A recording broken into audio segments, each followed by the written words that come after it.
The council room was filled with angry voices. Ambassador Velkrin hit his clawed hand on the metal desk.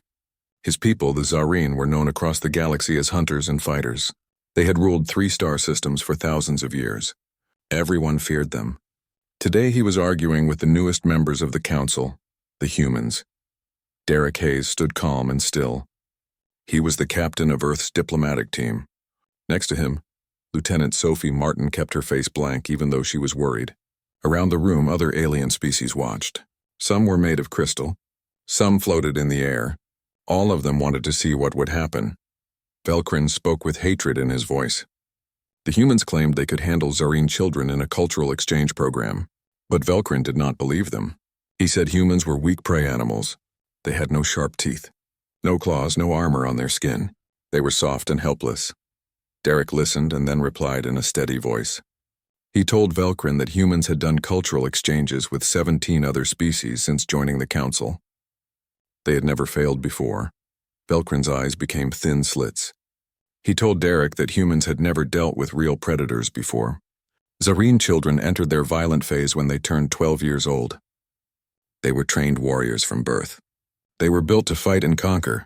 Humans would run away the moment they saw Zareen fangs. Sophie leaned close to Derek and whispered quietly. She suggested they reconsider this plan. Intelligence reports said that Zareen teenagers had killed armed soldiers during training exercises. This was dangerous. Derek's jaw tightened, but he did not change his mind. He whispered back that they had handled worse situations before. The council mediator, a being of pure energy named Thex, floated between the two groups. Thex suggested a compromise. They would start small. 3 Zareen children would stay with 1 human handler for 1 month. If it worked, they would expand the program. Velkrin made a sound that could have been a laugh or an insult. He said 3 Zareen cubs could defeat 12 human soldiers easily. But he agreed to the terms. He said when the humans failed and ran away screaming from children, the council would finally see that humans were weak and belonged at the bottom of the hierarchy. Derek held out his hand in the human way of making agreements. He told Velkrin they accepted the terms. He said he would personally watch over the exchange program himself. When the council meeting ended, Sophie pulled Derek into the hallway. Her face showed her worry clearly now. She told him this was suicide. The Zareen were not joking or exaggerating. She had watched videos from their homeworld. Their children hunted in groups. They had killed animals twice their size. Derek said he knew all of that. But this was not about physical strength. It never was. He told Sophie to contact Earth. He needed to speak with someone at Camp Riverside. Sophie's eyes went wide with shock. She asked if he meant the Youth Rehabilitation Center. She said he could not be serious about this plan. Derek said he was very serious. If they were going to show the galaxy what humanity could do, they would use the one thing that made humans special. He wanted someone who worked with troubled children, someone who had seen everything and did not scare easily. He described it as compassion mixed with the refusal to give up. 3 weeks later, a small transport ship landed at the human space station near the moon. Derek and Sophie waited at the airlock door. When it opened, a single woman walked out. She carried an old backpack and wore simple clothes that looked worn from heavy use. She introduced herself as Kate Sullivan. She said she was told they needed someone with experience handling difficult young people. Kate was about 40 years old. She had reddish-brown hair tied back in a practical style. Her eyes looked warm but also very firm and strong. When she shook Derek's hand, her grip was solid.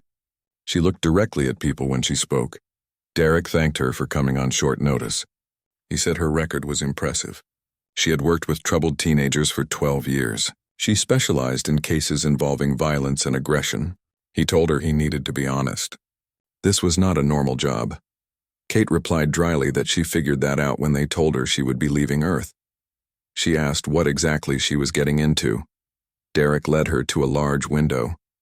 Outside in space, a Zareen ship was getting ready to dock. He told her that in about 2 hours, 3 alien children would come off that ship. They were from a warrior culture. They were physically dangerous. They were raised to see everyone as either predator or prey. They were coming for a cultural exchange. Kate would be their handler. Kate looked at the ship for a long moment. Then she asked what would happen if she failed. Derek explained that humanity would lose respect in the Galactic Council. Everyone would see them as weak and unable to partner with other species. But more importantly, 3 children would go home thinking that strength only came from violence and fear. A slow smile appeared on Kate's face. She said she had dealt with gang members before. She had worked with kids who had been abused. She had helped teenagers who thought the only way to survive was to hurt others first. She was not saying it would be easy, but she had never walked away from a challenge in her life. Sophie stepped forward. She warned Kate that these were not human children. They had claws and fangs. They had natural weapons that could kill her in seconds. Kate's expression became softer. She told Sophie that every kid she ever worked with had weapons. Some carried knives. Some carried anger. Some carried trauma sharp enough to cut through anything. The question was not whether they could hurt you. The question was whether you would show up for them anyway. Derek felt relief wash over him. He welcomed Kate to the team and said they should go meet their guests. The docking area was reinforced with extra security systems. Medical teams stood ready nearby. Armed guards were positioned at every exit. Derek thought it was too much, but the council had demanded it. If something went wrong, they wanted to be able to contain the situation. Kate stood in the center of the open space. Her posture was relaxed but alert. She had refused to wear any protective gear. Sophie had been very upset about that. Kate simply said the children would smell fear. They would definitely notice if she treated them like dangerous animals instead of kids. The airlock door opened with a hissing sound. Ambassador Velcrin came out first. His huge body cast a shadow across the floor. Behind him came 3 smaller shapes. The Zareen cubs were about the same size as adult humans. But their bodies looked like reptiles. They had scales colored deep green and bright copper. They had powerful back legs and long tails that moved like hunting cats. Their hands had curved claws. When they opened their mouths to taste the air, rows of sharp teeth showed clearly. The largest one had scales the color of dark emerald. He immediately stared at Kate. His eyes narrowed to slits. A low rumbling sound came from his chest. Velcrin spoke in his own language. A translation device changed his words to English. He said the large one was named Kresh, son of the War Master. The female was Zara, daughter of the hunt leader. The smallest was Vex, but his size was deceiving. He had already won 7 fights in the training pits. Kate stepped forward. Sophie made a sharp breath behind her, but Kate ignored it. She stopped a few feet from Kresh and looked directly into his eyes. She greeted him calmly. She said her name was Kate and she would be taking care of them during their time here. Kresh's rumbling grew louder. He took a step toward her. His claws flexed open and closed. He told her she was prey, small and weak. No scales, no claws. He asked why they sent prey to face them. Kate did not flinch or step back. She agreed that she did not have scales or claws, but she was not prey and she was not his enemy. She was his guide while he stayed here. She would treat him with respect. She expected the same in return. Zara, with her lighter copper-colored scales, walked in a circle around Kate's side. She said Kate did not smell like fear. She asked why. Did Kate not know what they were? Kate replied calmly. She said she knew they were young people far from home in a strange place. They probably felt like they needed to prove something. She said she also knew that being dangerous did not mean they had to be hostile. Kate slowly knelt down on one knee. This put her at a lower eye level than the cubs. She said being dangerous did not mean you had to hurt people. Vex, the smallest, suddenly darted forward with shocking speed. He stopped inches from Kate's face. His nose was almost touching her. His nose holes flared as he smelled her. His tail whipped back and forth. He told her he could tear her throat out before she could scream. Kate stayed perfectly still. She said he could do that. But he would not. Vex asked how she knew that. Kate said he was not here to prove he was a predator. Everyone already knew that. He was here to learn something new. She smiled gently. She said hurting someone who was not a threat did not make you strong. It just made you a bully. And she did not think he was a bully. The young Zareen pulled back. Confusion showed on his face. He looked at Kresh and then at Ambassador Velcrin. Velcrin's face was hard to read. He said the cubs were now in Kate's care. They had been told to stay in certain areas and obey her commands. His tone of voice suggested he expected complete failure. He said he would return in 1 month to collect them. They would see if the cubs were still manageable by then.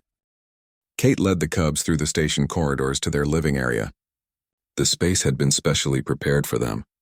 It included bedrooms, a common room, and access to a secure outdoor area. The design was based on what Zareen liked in their environment. But Kate had asked for some additions: comfortable chairs, entertainment options, and a kitchen area. When they entered, Zara's tail moved with interest. She said this was not what she expected. Kate asked what she expected. Vex said bluntly that he expected a cage. That was what they were told. That humans would cage them because they were afraid. Kate's expression tightened just slightly. She said they were wrong. The cubs were guests, not prisoners. These were their quarters. They could decorate them however they wanted within reason. The door was not locked. They were free to explore the station during certain hours. They just had to check with her first. Kresh walked to the window. He looked out at the moon's surface below. He asked simply why. Kate asked why what. Kresh asked why they were being treated this way. They were enemies. His people had conquered worlds. Humans could not fight them. Kate joined him at the window. She said fighting was not the only kind of strength. He was not her enemy. He was a kid trying to figure out who he was. She was not interested in what his species could do in war. She was interested in who the three of them were as individuals. The cubs looked at each other. This was clearly not the response they expected.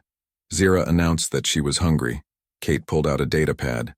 She said she had information about Zareen dietary needs, but she did not know what they personally liked. She asked what kind of food they enjoyed. The cubs awkwardly began to describe their food preferences. Kate listened carefully. She asked questions and took notes. Derek and Sophie watched through security cameras. They saw something remarkable happening. The three young predators bred for aggression and fighting were sitting down with a human. Slowly and carefully, they were beginning to talk.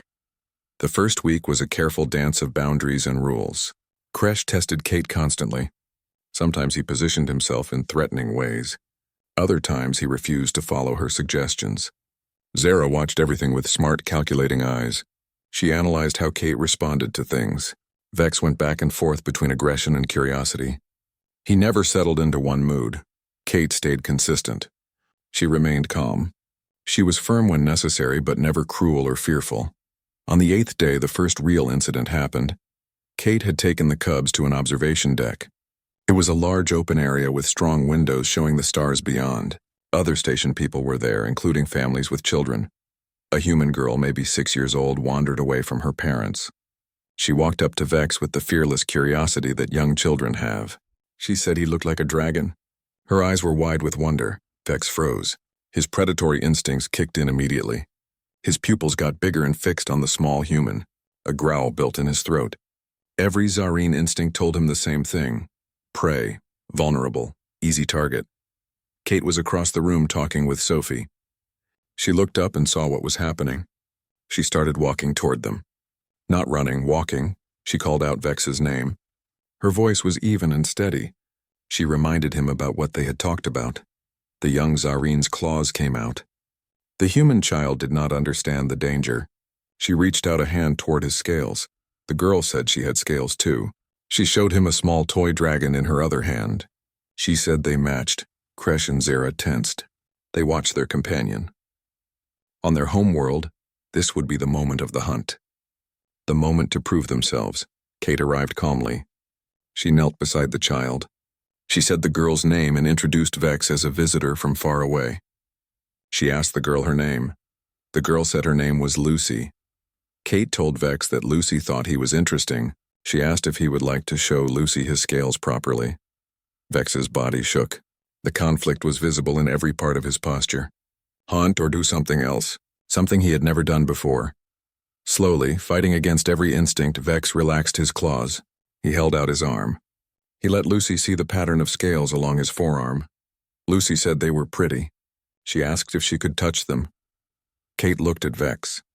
She said only if Vex said it was okay. His scales were special to him. Vex stared at Kate and then at the child. Something changed in his expression. He said quietly that she could be gentle.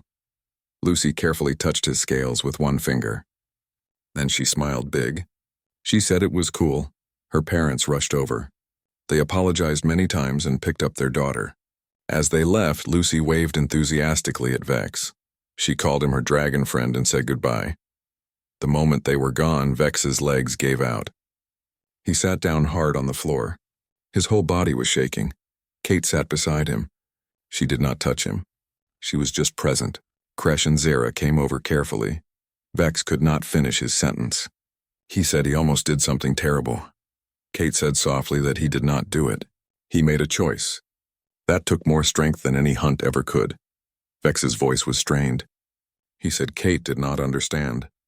Everything in him said to strike, to prove his worth, to follow the path he was trained for. Kate said she knew. And he chose a different path. That was not weakness. That was courage. Kresh lowered himself to the floor as well. Zara followed. The three cubs sat in a circle with Kate. They were processing what had just happened. Zara said slowly that on their world, they would be shamed for such hesitation. They would be mocked, called broken or defective. Kate replied that it was a good thing they were not on their world then. Here they could choose who they wanted to be, not who they were told to be. That night, Derek reviewed the video footage with growing amazement. He said Kate was doing it. She was actually reaching them. Sophie nodded, but her expression stayed cautious. She asked what would happen when they went home. They would be right back in that culture. They would be expected to conform. This could hurt them more than help them. Derek admitted she might be right. Or maybe they would bring something new back with them. Change had to start somewhere. The following weeks brought more challenges and breakthroughs. Kate introduced the cubs to human art, music, and books. She taught them games that required cooperation instead of competition. She showed them that humans bonded through laughter, through shared experiences, through being vulnerable with each other. Kresh struggled the most. As the largest and oldest, he felt the weight of expectation. He was supposed to be the leader, the dominant one. But he found himself drawn to the kind of leadership Kate presented, serving others rather than controlling them. One evening, Kate found him in the common area. He was watching a documentary about Earth's wildlife, specifically about wolves. Kresh observed that they hunted in packs like Zareen did. Kate encouraged him to look closer. She pointed out how wolves cared for their injured, how they played together, how the pack leaders ate last to make sure the young were fed first. Kresh watched in silence. The alpha wolves showed behaviors he had never associated with predators: nurturing, protecting, sacrificing. He said quietly that it was strength in service. Kate agreed exactly. Zara, meanwhile, had discovered human strategy games. Chess particularly fascinated her. Kate played with her regularly. The young Zareen's tactical mind grew stronger with this new kind of challenge. During one match, Kate commented that Zara could be a general. Zara replied that females did not lead in war on her world. She captured Kate's knight piece. Kate said then maybe it was time for that to change. She moved her bishop. She said check. Zara studied the board. Then she smiled, showing her fangs, and what Kate had learned was genuine happiness. She said Kate was learning. Kate acknowledged that she learned from the best. Vex became the most transformed, his aggression channeled into protective instincts. He appointed himself as Kate's guardian. He followed her around the station. He positioned himself between her and any perceived threat. When other species visited the station and showed curiosity about the Zareen cubs, Vex stood at Kate's side. He was alert but not hostile. One day, Sophie asked him why he stayed so close to Kate. Vex's answer was simple and deep. He said Kate stood close to them when they were dangerous. Now he stood close to her. As the month drew to a close, the cubs had changed. They still had all their predatory abilities, but they had learned to choose when and how to use them. They discovered that real strength included holding back, showing compassion, and making connections. On the final evening before Ambassador Velkrin's return, Kate gathered the three cubs together in their common area. They sat on the floor in their usual circle. This had become a habit they developed over the weeks. Kate said that tomorrow they would go home. She wanted them to know she was proud of each of them. They came here as warriors. They were leaving as something more. Kresh said quietly that they would not fit there anymore. They had changed. Their people would see it. Kate said yes, they had changed. And yes, it might be hard. But the three of them had each other. They had learned that being different did not mean being wrong. Maybe they could teach that to others. She looked at each of them. She said they were predators. That was part of who they were, and there was honor in that. But they were also capable of kindness, of growth, of choosing a different way. She told them not to lose that. Ambassador Velcrin arrived exactly on time. His group filled the docking bay. His expression showed complete confidence.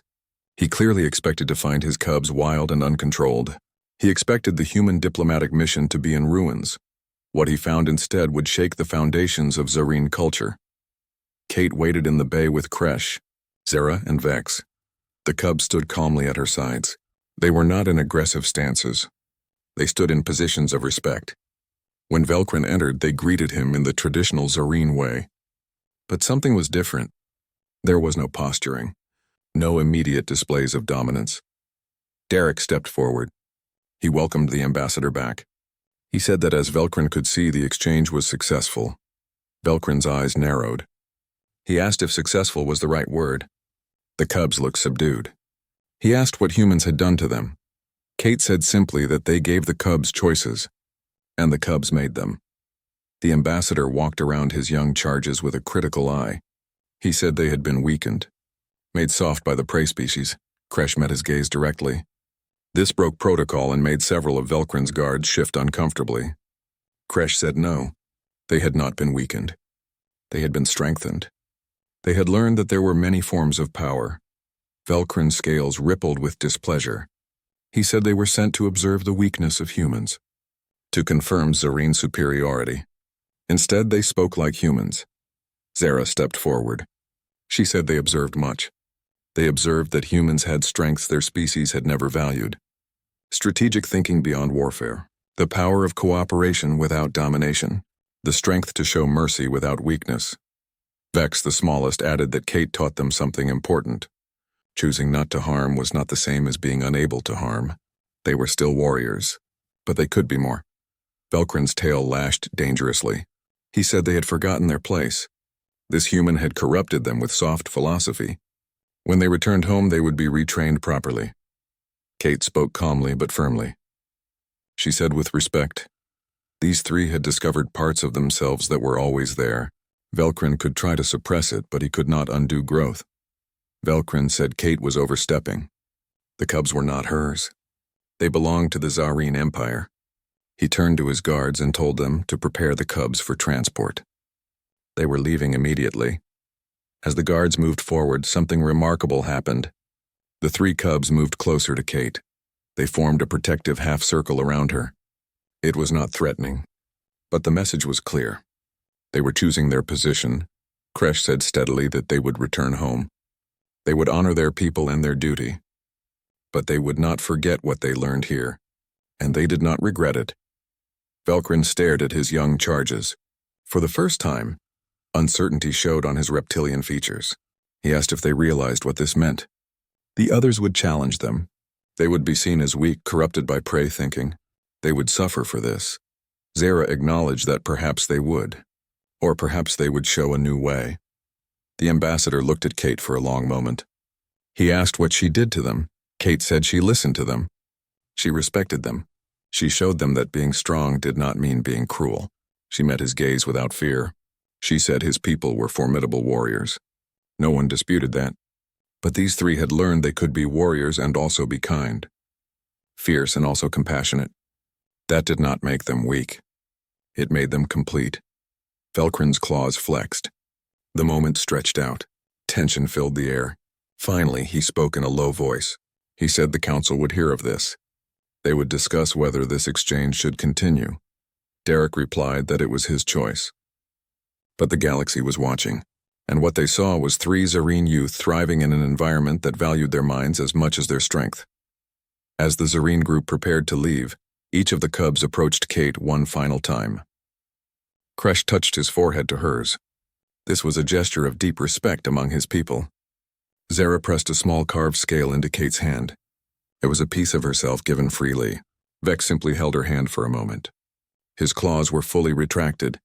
He whispered, "Thank you for seeing them." Kate replied that she should thank them for trusting her. Her eyes were bright with tears she did not let fall. When the Zareen ship left, Sophie found Kate standing at the observation window. She was watching the vessel disappear into space. Sophie asked gently if Kate was okay. Kate admitted she did not know. She kept thinking about what the cubs were going home to, whether they would be punished for changing, whether she did the right thing. Derek joined them. He said Kate gave them tools. What they did with those tools was up to them. But Kate needed to see something. He pulled up his datapad and showed her incoming messages. This was from the Galactic Council. News of her work with the Zarine cubs had spread. 17 species were requesting similar exchanges. They wanted to send their youth to learn from human handlers. Kate's eyes widened. She asked if he said 17 species. Sophie said with a smile that Kate had started something. Apparently, the galaxy was very interested in this human approach to raising young. Kate protested that it was not a human approach. It was just treating people with dignity, seeing potential instead of just biology. Derek said that might be more revolutionary than she thought. Over the following weeks, reports came back from Zarine space. Kresh, Zera, and Vex had indeed faced challenges when they returned. They were mocked and tested. Others pushed them to return to old patterns, but they held firm. They supported each other. They demonstrated that their new understanding of strength did not reduce their capabilities. More surprisingly, they attracted followers. Other young Zarine became curious about this different path. They began to question traditions. Slowly and quietly, a shift began. Ambassador Velcrin, practical despite his initial hostility, recognized the changing tide. In a surprising move, he contacted Derek directly. He said it appeared they may have underestimated certain aspects of human culture. The admission clearly pained him. The council had approved an expansion of the cultural exchange program. He had been instructed to negotiate terms. Derek smiled and said he was listening. Velcrin continued but said there was a condition. The human known as Kate Sullivan must oversee the next group. His people had specifically requested her. When Derek told this to Kate, she laughed in disbelief. She asked if they wanted her back after everything that happened. Derek said apparently Kresh had been very vocal about his experience. He had been telling anyone who would listen about the prey who was stronger than any predator. Kate had become something of a legend. Kate shook her head and smiled. She said a legend was quite a claim. She was just a social worker who did not run away. Sophie offered that sometimes that was exactly what made someone legendary. 3 months after the first exchange, Kate found herself back in the same docking bay. She was waiting for new arrivals, but this time she was not alone. The council had approved funding for a full program. It included facilities, staff, and a formal curriculum. Jake Bennett would handle physical activities. He was a former military trainer who became a youth counselor. Lisa Park was a psychologist who specialized in cross-cultural communication. She would provide emotional support. Kate would serve as the program director. She would oversee all interactions. Jake asked if Kate was nervous as they waited. Kate admitted she was terrified. The first time she was just trying to survive and help 3 kids. Now this was official. There were expectations. Lisa assured her that she would be fine. She had good instincts. The airlock opened. 6 Zarine cubs came out, but behind them were representatives from other species as well. A pair of Kralix, insect-like beings with razor-sharp jaws, 3 Vorthan, whose crystal bodies could make electrical fields, even 2 Quellos, water creatures who wore special suits to survive in the station's air. All of them were young. All of them were potentially dangerous. And all of them looked uncertain, and standing among the diplomatic escorts were Kresh, Zera, and Vex. Kate's face lit up. She asked what they were doing here. Kresh stepped forward. His bearing was more confident than before. He said they requested assignment as cultural liaisons. Who better to explain the program than those who experienced it? Zera added with a flash of fang that now looked like a smile to Kate that they had been convincing back home. Many wanted to come. These 6 were chosen. Vex moved directly to Kate's side. He fell into his old protective position. He also said they missed her. The next hour was chaos. The new arrivals were processed, given quarters, and received initial orientations. Kate watched her team work with professional skill, but she kept glancing at the original 3 cubs. They were now serving as bridges between cultures. That evening, Kate gathered all the young beings in a large common area. The space was designed to handle different species needs. There were different temperature zones, different gravity settings, even a section filled with water for the Quellos. Kate began by welcoming them. She looked at each young face, whether scaled, crystalline, or something else entirely. She said they were here because their leaders believed in the possibility of understanding between species. They were here because someone thought they were capable of more than just what their biology said. One of the Kraliks, a young male named Skitter, clicked his jaws. He said, "Over the following weeks, the program unfolded in ways both challenging and beautiful. The Kralik's youth learned that cooperation could achieve more than competition. The Vorthen discovered that their electrical abilities could be used for healing, as well as harm. The Quellos, raised in isolated pods, experienced the joy of community for the first time. But the most dramatic changes came from the second group of Zareen cubs. Unlike Kresh, Zara, and Vex, who had been carefully chosen for the first exchange, this group included genuine problem cases. Young Zareen who had been too aggressive, too unstable, too violent even by their species standards. The worst was a female named Kethria. She was larger than any of the previous cubs. Her scales were marked with scars. She had a reputation for savagery that everyone knew about. According to her file, she had severely injured 3 opponents in training exercises. She showed no remorse for any of it. On her first day, Kethria attacked Jake during a simple orientation session. She moved with lethal speed toward what she saw as a threat. Kate stepped between them without hesitation. Kate said Kethria's name firmly and told her to stop. The young Zareen's claws were extended. Her jaws were open to strike. She was easily twice Kate's size. She was bred and trained to kill. But Kate stood her ground. Her eyes met Kethria's with absolute calm. Kate said softly that Kethria could hurt her. She was certainly capable of it. But that was not why she was here. She was here because someone believed she was more than just her worst moments. Kethria froze. Her entire body trembled with conflicting impulses. She said Kate did not know her. Kate did not know what she had done. Kate agreed that she was right. She did not know. But she knew what Kethria could choose to do right now. And she believed Kethria could choose something other than violence. For a long moment, no one moved. Then Vex stepped forward. He positioned himself beside Kate. He told Kethria that he was like her once, full of rage, needing to prove his strength. Kate gave him a different way. He asked Kethria to let Kate give her the same chance. Slowly and painfully, Kethria pulled back her claws. She stepped back. Her breathing was heavy. Her eyes were confused. She said she did not understand this place. Kate replied gently that it was okay. Kethria did not have to understand it all at once. She just had to be willing to try. The breakthrough with Kethria became a pattern for the others. It was not quick or easy. There were setbacks and incidents. There were moments when Kate's team wondered if they had taken on too much, but there were also victories. The day Skitter used his sharp jaws to carefully repair a broken piece of equipment, instead of tearing something apart. When the Vorthen learned to create beautiful light displays instead of just electrical attacks. When the Quellos organized a group activity without being asked. And most importantly, when Kethria, the most violent and troubled of all the cubs, sat quietly beside Kate during an evening session. She asked how Kate lived without fear. Kate replied by asking who said she did not have fear. She was afraid all the time. Afraid she would fail them all.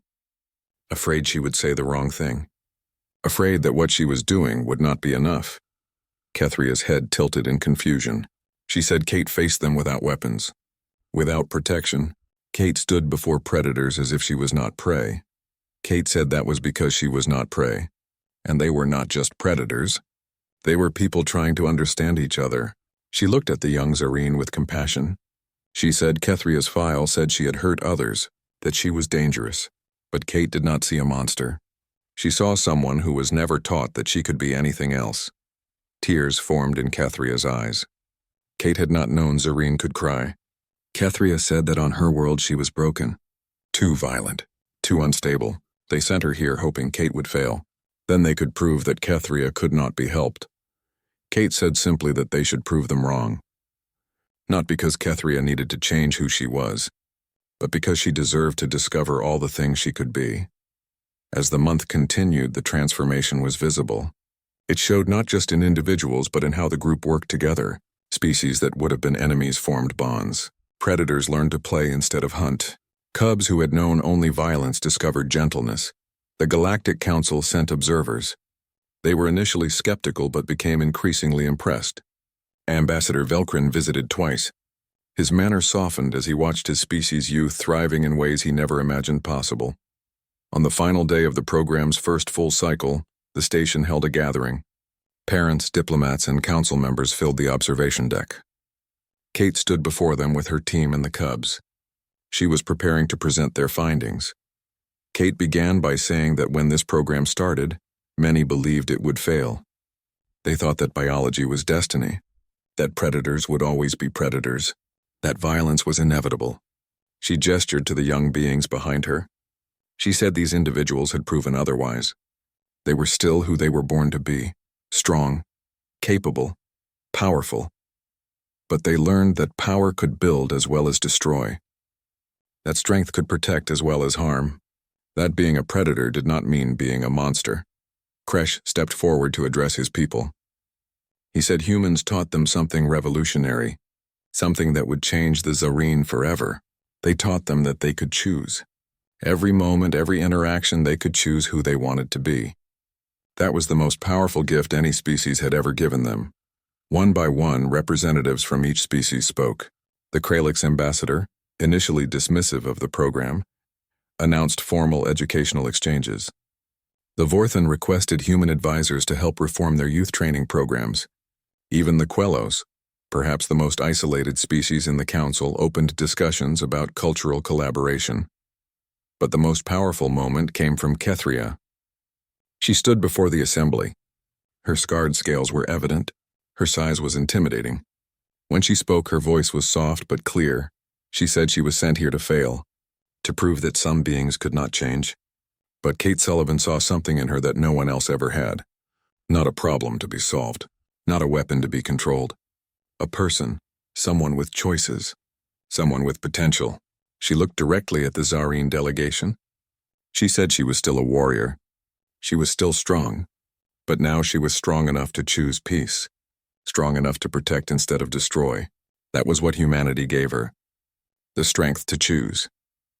When the gathering ended, Kate found herself surrounded by cubs from multiple species, all of them pressed close in their own ways.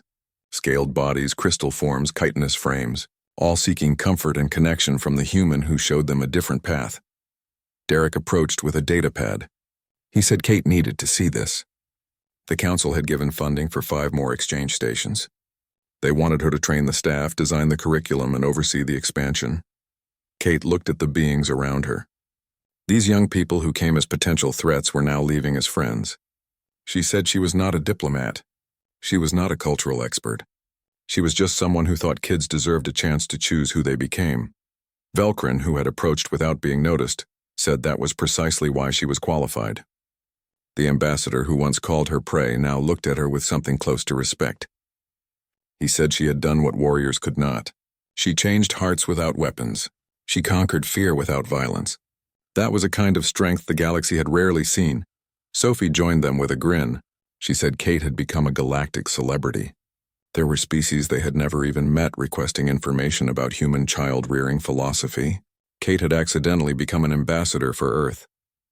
Kate protested weakly that she just wanted to help some kids. Lisa assured her that she did help them. And in the process, she might have changed how the entire galaxy thought about youth, about potential, about the possibility of choice over instinct. That night, after the formal events ended, Kate sat with the original 3 cubs in their old common area. Kresh, Zera, and Vex had become something more than students. They were partners now. They were helping to build a program that would touch countless lives. Zera asked what Kate thought would happen next. Her tactical mind was already planning ahead. Kate replied that there would be more exchanges. More species. More young people discovering they were more than what they were told to be. It would not be easy. There would be setbacks and challenges. Kresh said with certainty that they would face them. Together. As Kate taught them. Vex rested his head on Kate's shoulder as he had that first important night. He said Kate told them they could be warriors and also be kind. She was right. But she taught them something else too. Kate asked what that was. Vex's voice was peaceful. He said the strongest warriors were those who fought for others, who protected instead of conquered, who chose connection over domination. Kate Sullivan was the strongest warrior they had ever known. And she had no claws at all, Kate smiled. Her eyes were bright. She said maybe that was the point. Real strength was not about what you could destroy. It was about what you could build. What you could protect. Who you could help become their best selves. As the three cubs settled around her, as they had so many times before, Kate looked out at the stars. She thought about the future. Dozens of... The revolution had begun not with weapons or warfare, but with patience, compassion, and an unwavering belief in the possibility of change. And it started with three young Zareen who were let loose among humans and chose to sit calmly at a human's feet, not because they were weak, but because they were finally strong enough to choose. 6 months after the first exchange, the program had expanded beyond anyone's expectations. 5 new stations were operational across different sectors of the galaxy. Each one was staffed with trained humans who learned Kate's methods. Each one housed young beings from multiple species, all learning that they were more than their instincts. Kate traveled between stations, training new staff and checking on progress. But she always returned to the original station, which had become known simply as Haven Station. It was here that the first transformation occurred. It was here that the legend began. Today, Haven Station was hosting a special event. The Galactic Council had declared it an official cultural heritage site. Leaders from dozens of species were arriving to witness the ceremony and to see the program that had changed everything. Kate stood in the main hall, adjusting her simple uniform. She still refused to wear anything fancy despite Sophie's suggestions. Lisa stood beside her, reviewing the schedule on her datapad. Lisa said they had representatives from 42 species attending. This was unprecedented. Jake joined them, looking slightly overwhelmed. He said he never thought when he signed up for this job that he would be meeting alien royalty and military commanders. Kate smiled and reminded him that they were just people. Powerful people, but still people. They treated them with respect and things would be fine. The doors opened and the dignitaries began to arrive. The Kralix Queen entered first, her massive form glittering in the station lights. Behind her came the Vorthan Council of Elders, their crystal bodies humming with energy. The Quellos sent their High Tide Master, a rare honor as Quellos seldom left their water worlds. And then the Zareen delegation arrived. Ambassador Velcrin entered with his usual commanding presence. But beside him walked 3 figures that made Kate's heart leap. Kresh, Zera, and Vex had returned, but they were different now. They wore formal military honors. Kresh had the markings of a commander. Zera wore the insignia of a strategic advisor. Vex carried the badge of an elite guardian. They had not just survived returning home. They had thrived. Kate moved forward to greet them. Protocol said she should greet Velcrin first, but she went straight to the cubs. Former cubs now. They were young adults. Kresh touched his forehead to hers in the traditional greeting. He said it was good to see her again. Zera's smile showed fangs that no longer frightened Kate at all. She said they had much to tell her. Vex simply moved to his old position at her side. Some things never changed. Velcrin approached, and to everyone's surprise, he performed the forehead touch as well. This was a gesture of equals, of deep respect. He told Kate that she had been right. About everything. The ceremony began with speeches from various leaders. They talked about the importance of cultural exchange, about the value of seeing beyond biology, about the strength of choosing peace. But the most important moment came when Kethria stepped forward. The young Zareen female who had once been considered irredeemable now stood before the gathered leaders. She had been invited to speak as a representative of the program's second wave. Her scars were still visible, but she wore them differently now, not as marks of shame but as evidence of her journey. Kethria spoke clearly and without fear. She said that 6 months ago she was told she was broken, unfixable, a danger to herself and others. She was sent to Haven Station as a test case. If Kate Sullivan could not help her, it would prove that some beings were beyond redemption. She paused and looked directly at Kate. Kethria said Kate did not try to fix her. Kate did not treat her as broken. Kate simply showed her that she had choices, that her strength could be used in different ways. That violence was not her only option. And slowly, painfully, Kethria learned to see herself differently. Today, Kethria served as a youth counselor on her homeworld. She worked with young Zareen who struggled with aggression and violence. She taught them what Kate taught her. that being strong enough to choose peace was the greatest strength of all. When Kethria finished speaking, there was silence. Then the Kralix queen began to click her mandibles in approval. The sound was taken up by others. Soon the entire hall was filled with the sounds of approval from dozens of different species. After the ceremony, Kate found a quiet corner. She was exhausted from the attention and the formal speeches. She just wanted a moment of peace. But peace was not to be had. A group approached her. It included Kresh, Zara, Vex, and Kethria, but also Skitter the Kralix, the Vorthan named Crystal, and a Quellos called Flo. All the original students from the first full program cycle, they had all returned for the ceremony, and they all had stories to share. Skitter spoke first. His mandibles clicked with excitement. He said that he now led a cooperation initiative on his home world. Kralix hives that had been in conflict for generations were learning to work together. It was slow progress, but it was progress. Crystal, the Vorthan, said her people had reformed their youth training completely. Instead of teaching only combat applications of their electrical powers, they now taught healing, communication, and art. She was part of the new education council. Flo, speaking through a translation device since Quellos communicated through water vibrations, said her people were opening their isolated society. They were accepting visitors for the first time in centuries. All because one Quellos child learned at Haven Station that connection was not dangerous. Kate listened to each story with growing emotion. She had not realized the full extent of what they started. These young beings had not just changed themselves. They were changing their entire societies. Zara said that the three of them, meaning herself, Kresh, and Vex, had formed an organization. They called it the New Path Initiative. It worked to spread the principles they learned at Haven Station throughout Zareen space and beyond. Kresh added that it was not easy. There was resistance. Old ways died hard, but they were making progress. More and more young Zareen were questioning whether strength had to mean domination, whether power had to mean violence. Vex said quietly that they owed it all to Kate, to her refusal to see them as monsters, to her belief that they could be more. Kate shook her head. She told them they did this themselves. She just gave them space to grow. They made the choices. They did the hard work. Kethria stepped forward. She said Kate was wrong about one thing. She said Kate gave them more than space. She gave them something their own cultures never gave them.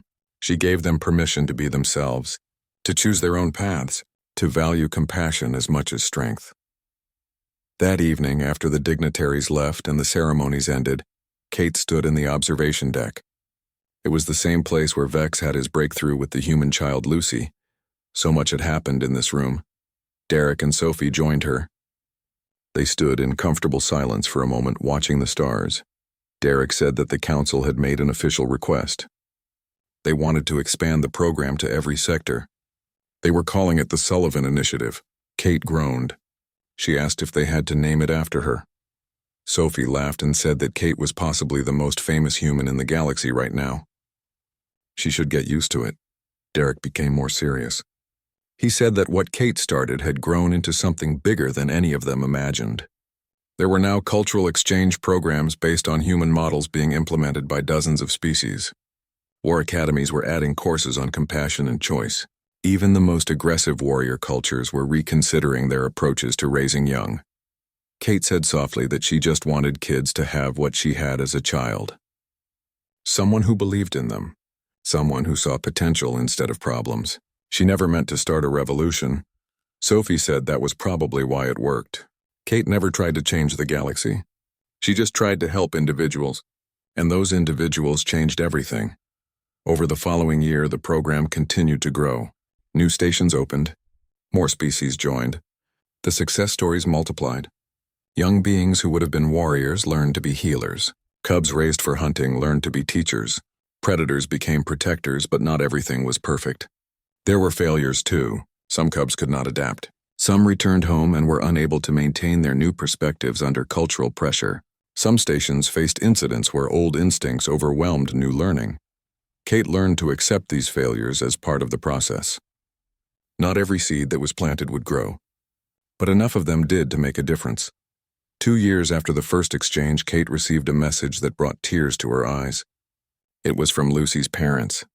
Lucy, the little human girl who had approached Vex that day, wanted to become a cultural exchange specialist when she grew up. She wanted to work with alien youth like Kate did. The message included a drawing Lucy had made. It showed a woman standing with creatures of all shapes and sizes around her. At the bottom, in a child's handwriting, it said, "Miss Kate teaches that everyone can choose to be kind." Kate put the drawing on her office wall. It joined dozens of other